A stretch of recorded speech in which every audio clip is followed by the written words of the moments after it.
Hi everyone, this is Miss Whittle, and this is our next lesson in Flipping the Library.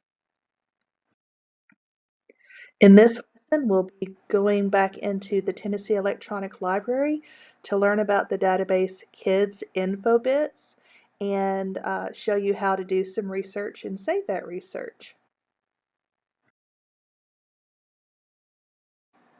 So we will start at the Tennessee Electronic Library. Again, it's tntel.info. And we will go down to TEL for You that we talked about in a previous lesson. Use this resource and homework help. And it has several different sources here, but we want to look at Kids Infobits right now.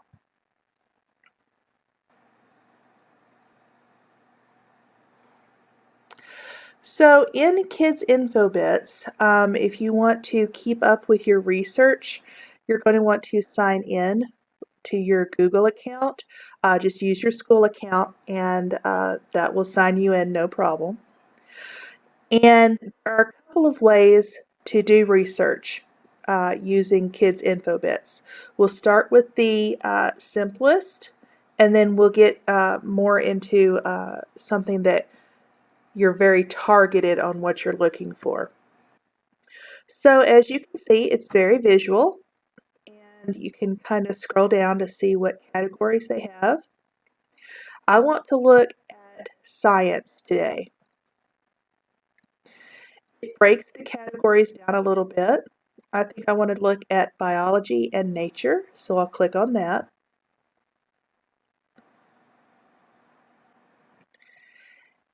And it's going to give me several different categories that I can look into. Let's look at food chains. Okay, so this is going to give us full text articles from books. It's going to give us pictures. It's going to give us some videos. And it's going to give us full text magazine articles and things from newspapers. Now, if you look at these different symbols beside of the article titles, these are to give you information on the reading level of each of these. So if you look where it says content levels key, it kind of gives you an idea of the different levels. 1 is going to be the easiest, and then 5 is going to be the most difficult. I'm going to click on the book articles. You'll see that it has 10 here, but right now we only see 3. If I want to see all of them, I need to go ahead and click on all of the book articles. So I'm going to scroll down and show you how to limit the results that you get in each of these types of reading. You can limit your search by the content level, and so you'll click the box beside the content level that you want. I'm going to start with the easiest one. And so I'm going to click level 1, and it's going to give me the lower end of the Lexile measure. A lot of these can go up to, like, I've seen it 13, 14, 1500. This one is food chains and webs, and it has a 500 Lexile. So that's roughly second or third grade. So I clicked on that, and it's going to give me the full text article from Infobits. It's kind of like an encyclopedia, but a little more condensed. So it's going to give you information on food chains and food webs. And if it's a little difficult for you to read, you can click on Listen, and it'll read it for you.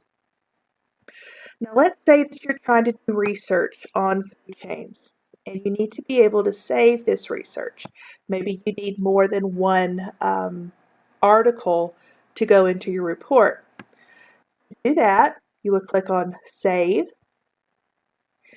and what it does, it puts it a little folder for you to have. Okay?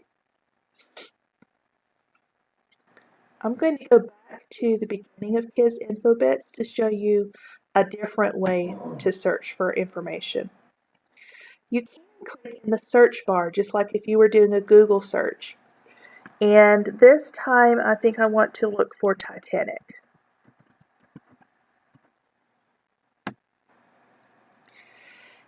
And let's look at one of these magazine articles down here. I'm going to pull up, there's 108 magazine articles. I think I need to narrow that down some. So I'm going to, again, select a content level, how high I want the Lexile to be. So let's say, let's do a level 2.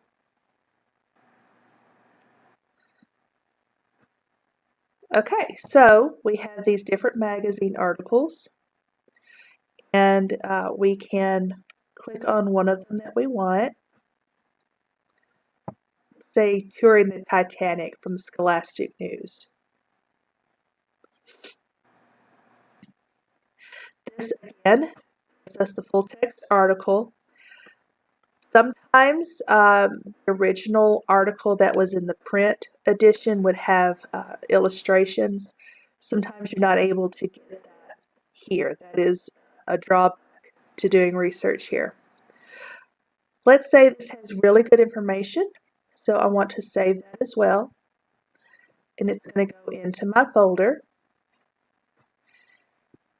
So I'm going to look at my folder. I'm going to click down more and hit my folder. I've already done some research and it saved it for me, even when I went away and then had to come back. So I'm going to click on my folder. And then I'm going to show you the different things that are over here on the right that you can do with this research.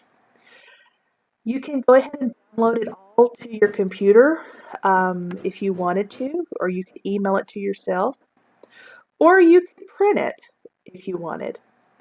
I'm going to save it to my Google Drive. Everybody should have a Google Drive with their Google account through school. So when I say send to Google Drive, it tells me that the documents have been sent to my Google Drive and will appear shortly. So I'm going to go over to my Google Drive, and let me just refresh this.